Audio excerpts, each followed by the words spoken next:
جو دم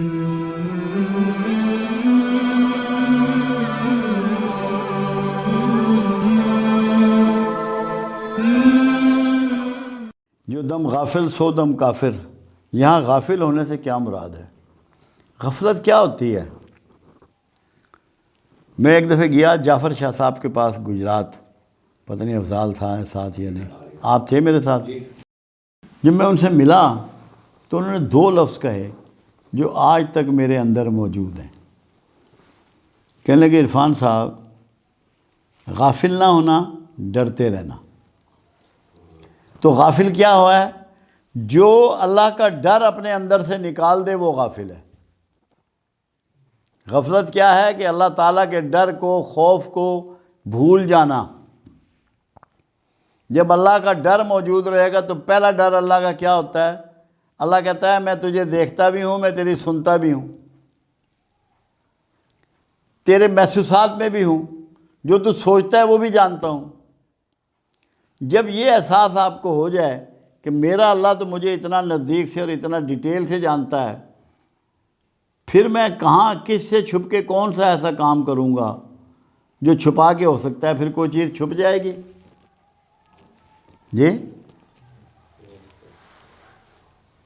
زکریا ملتانی جب 17 سال کے تھے تو شہاب الدین سہروردی رحمۃ اللہ علیہ نے انہیں خلافت عطا فرما دی۔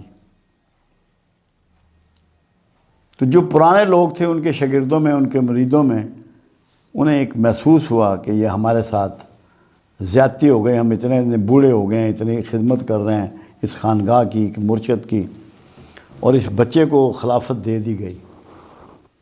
آپ کو محسوس ہوا حضرت کو، آپ نے فرمایا سب آؤ، اور فرمایا جو باہر یہ پنجرہ ہے کبوتروں کا، اس میں سے ایک ایک کبوتر نکالو اور ایسی جگہ ذبح کر کے لاؤ جہاں کوئی دیکھتا نہ ہو۔ سب لوگ تھوڑی دیر میں اپنا اپنا کبوتر ذبح کر کے لے آئے۔ جب آ گئے پوچھا، انہوں نے کہا میں کمبل میں گھس گیا تھا، کسی نے کہا میں غار میں چلا گیا تھا، کسی نے کہا میں درخت کی کھو میں چلا گیا تھا، کسی نے کہا میں کنویں میں اتر گیا تھا۔ زکریا ملتانی اپنا کبوتر ذبح کر کے نہ لائے کہ کاکا تو نہیں لاندا؟ کہ حضرت معافی چاہتا ہوں، میں بہت جگہ تلاش کی، کوئی ایسی جگہ نہیں تھی جہاں مجھے کوئی دیکھ نہ رہا ہوتا۔ میں نے کہا کون دیکھ رہا تھا؟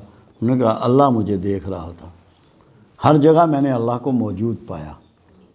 آپ نے فرمایا دیکھو تمہارا اور اس کا فرق۔ تو جس کو یہ احساس ہو گیا کہ مجھے اللہ ہر جگہ دیکھ رہا ہے، محسوس کر رہا ہے، میری آواز سن رہا ہے، مجھے واچ کر رہا ہے، وہ غافل نہیں ہو سکتا۔ غفلت کا مطلب یہ ہے کہ آپ عملی طور پہ بھول جائیں، ذہن میں موجود ہو، عملی طور پہ یہ بات بھول جائیں کہ اللہ آپ کو واچ کر رہا ہے، آپ کو دیکھ رہا ہے، آپ کے محسوسات میں آپ کے ساتھ ہے۔ نیتیں بھی بھانپتا ہے نا وہ، تو نیت میں بھی گڑبڑ نہیں ہو سکتی۔ یہاں غفلت سے مراد سلطان بہو علیہ رحمہ کی یہی ہے کہ محتاط ہو جاؤ، تمہیں پتہ ہونا چاہیے کہ اللہ تمہیں ہر لمحے واچ کر رہا ہے۔ جب آپ اللہ کی موجودگی سے بھول جاتے ہیں، اس کے بعد شیطان کا ترنے والا بنتے ہیں، نفس کا ترنے والا بنتے ہیں۔ نفس بھی آپ کو گھیر لیتا ہے، شیطان بھی آپ کو گھیر لیتا ہے۔ تو غفلت یہ ہے کہ آپ اللہ کی موجودگی، اس کے دیکھنے اور اس کے سننے سے غافل ہو جائیں، بھول جائیں۔ اور یہ بھی بات مت ذہن میں رکھیں کہ آپ کی پکڑ نہیں کرے گا، پکڑے گا ضرور، چھوڑے گا نہیں۔